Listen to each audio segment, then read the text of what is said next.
So are you happy with your health care?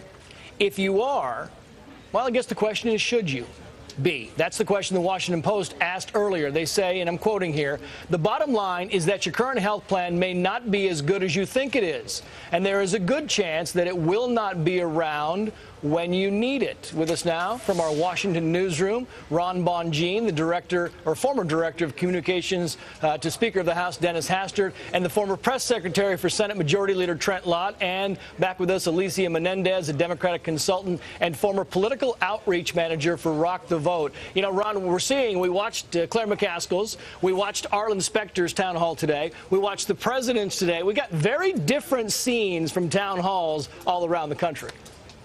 Yeah, let me just say, first of all, that this whole process has been extremely insulting to the American people. First, the Democrats try to ram a health care bill through before the August break. And this is the buzzsaw that they've run into because more than 70% of the American people are satisfied with their health care. And now we're seeing those in the media begin to say, wait, those people who may not know their health care plans. Those people may not be smart enough to know. Therefore, why should they question a health care bill?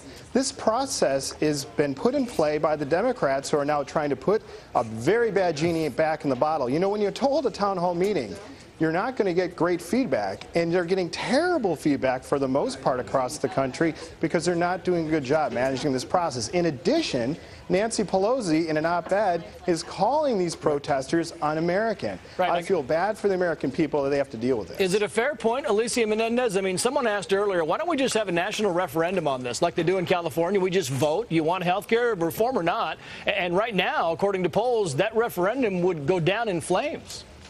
No, you know, right now what we're seeing is the most American thing: dissent and discussion. And these are the two things that offer us the type of democracy that other countries strive for. It's because we're actually having a conversation about this. And even though there are some fringe elements on both sides that are distracting from the real debate, at the end of the day, we're going to be able to talk about what it is that we as Americans want. And I think we can all agree that on some level what that needs to be is health insurance reform. It's a conversation, Ron Bonjean, but is anybody listening? Well, you know, it's interesting when you hear Barack Obama and the White House start to blame the media for causing their health care reform plan to start going down in flames. It's because they weren't able to get it through and still haven't been able to get it through because people are angry. The more that this goes on, the more it becomes radioactive to the Democrats. They're very upset about it. I would be surprised to see this survive in September. Yeah, but Ron, don't you think in the interim that what a lot of Americans are concerned about is the lack of Republican voices on this issue? I mean, where are the Republicans? What is their alternative?